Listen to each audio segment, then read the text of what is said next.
Now listen, okay, we've all sat there and watched Naruto and been like, dang, that'd be pretty hype if I could do a little Chidori action, right? You know, maybe a little right? Something like that, okay? It's pretty hype. Well, guess what? That's what Ninjutsu Specialist does, okay? So if you want to be doing cool jutsu, throwing them out left and right, well, hey, I got the class for you. Now, real quick, I gotta ask you if you could hit that sub button, it would mean the world. And I'm just saying, I don't know this for sure, but I have heard rumors that you can actually perform jutsu using your own chakra when you hit the sub button. Now, don't come at me if it don't work, okay? I'm just saying that is what I've heard before. So it's worth a shot. It's not a 0% chance, you know? I mean, shoot, it's up to you. You can try it. Maybe. One time for the one. All right, now hopping right into our character kind of creation segment. You know what we got to do here? Every time, like magic, okay? Now, for ability scores, I might blow your noggin here, right? But you're going to want to pick intelligence as your highest for just about anything you're doing Ninjutsu Specialist related. There might be a few exceptions and a few special clans that allow you to use a different stat, in which case it's kind of a niche situation. But for the most part, you're going to want high intelligence. And if I need to explain that, I don't know what else to do for you, okay? You roll using intelligence. I'm sorry.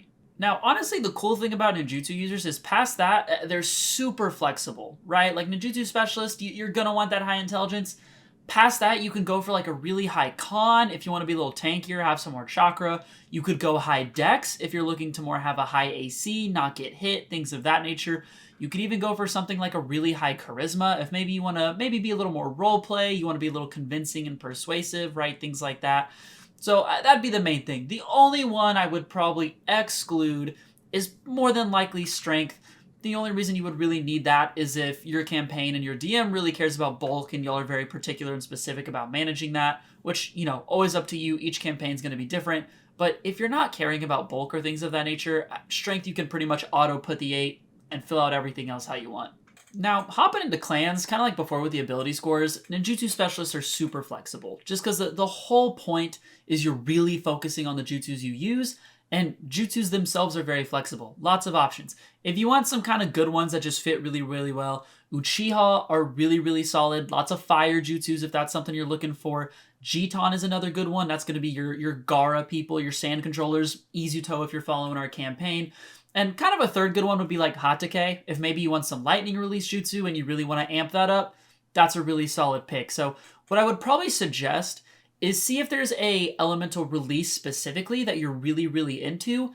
Then you can do clans that heavily focus into that elemental release specifically, and then it just amps that, right? Makes you stronger. So that's more how I'd go about that. Now, hopping into jutsus. Typically, you're going to be a damage dealer. As a Ninjutsu Specialist, a lot of your things are going to focus on doing different jutsus and either upping the save DC, upping the damage die, getting to roll bonus damage on top of it. A lot of things like that, even sometimes saving chakra. So really, any jutsu works. You're just going to want to have a plethora of different options. Really, the only thing I'd recommend and suggest is that you have a lot of variation. If you have like purely single target damage and that's all you're focusing on, you're really limiting your character because there's so many different options for every single elemental release. So for jutsus, if you want to get technical, high damage is probably best, and then just being very versatile and having a lot of different jutsus to cover different areas and needs. Now getting into some people's favorite parts, right? The roleplay expectations.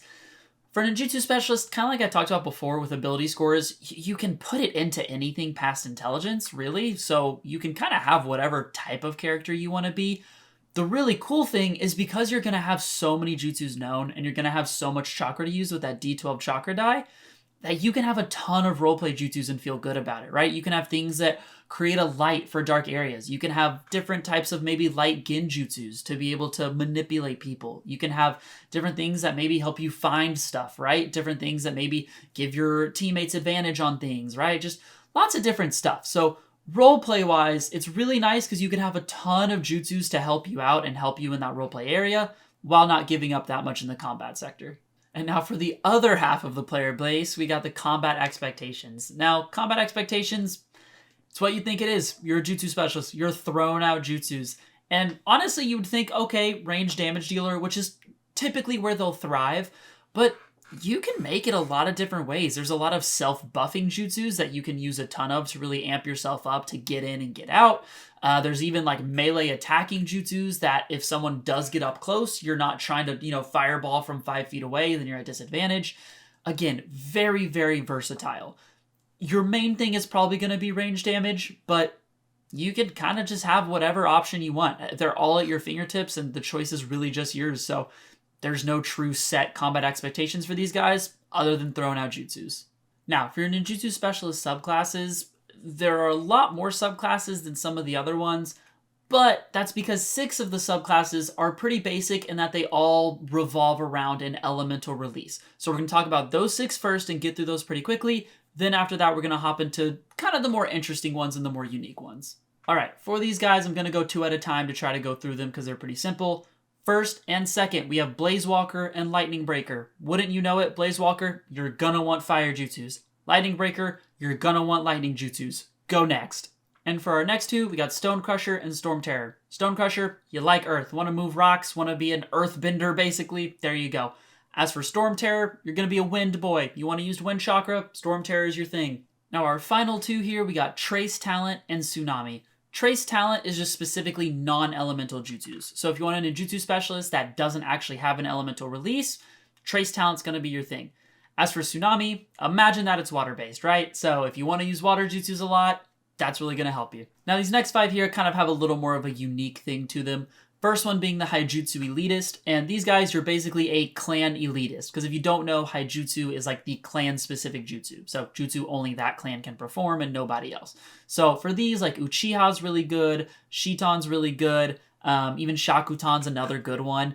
These are basically just, groups that have really good clan jutsu that then as a Hijutsu Elitist, you can amp even harder. So if you want a clan that has super strong jutsu and you'll want to make it crazier, Hijutsu Elitist is your move. Now next up, what I believe to be probably one of the more unique subclasses is going to be the Sanguine Master, or however you pronounce this right here.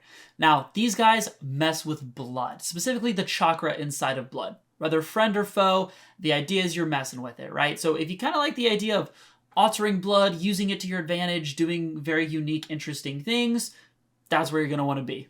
And now next up, we got Scribe Master. Now for Scribe Masters, they love sealing jutsus, or fuing jutsus if you're a little more versed into the Naruto 5e world. So they're all about sealing, whether it's sealing your enemy away, or even like applying debuffs through these different seals onto the person. That's what they're good at. So if you like the idea of sealing and using sealing type jutsus, Scribe Master is for you. Now second to last here, we got Summoner. And Summoner's pretty cool. It does exactly what you would think it does, of you summon creatures, right? Similar to how Naruto can summon his toads. It's the same idea, except the cool thing is you get to pick, whether it's wolves, toads, bears, I think. There's a whole mix of creatures that aren't even really that portrayed in the Naruto world very much. So tons of unique options. You can pick your animal style, and that's going to be your main focus, is summoning these creatures, letting them help you, you helping them, all that good stuff. Now, last but not least, one that I find really, really cool is the Professor. And these guys, well, think of them as the god of shinobi, or at least that's what they reference to them as in the book. They use all 5 elements, and they get all the elemental releases, and that's their focus, is using a bunch of different elemental styles and a bunch of different jutsus to apply all sorts of issues to their enemy. So if you like the idea of being really, really versatile and you can't choose between one elemental release, Professor's right up your alley. Now, while a class like Scoutnin probably takes the cake as the single most versatile class, Ninjutsu Specialist is pretty close, because yes, it does force you to focus more on jutsus, but jutsus have so many uses that you can do just about anything. But besides that, I got nothing else to tell you about Ninjutsu Specialist. Hopefully I convinced you or helped you out. If you have any questions, let me know down below in the comment section. I always try to respond back to what I can, give you all the info you need. And past that, if you hit that sub button, it'd be super sweet. But nonetheless, I'll see you guys in the next video. Peace out.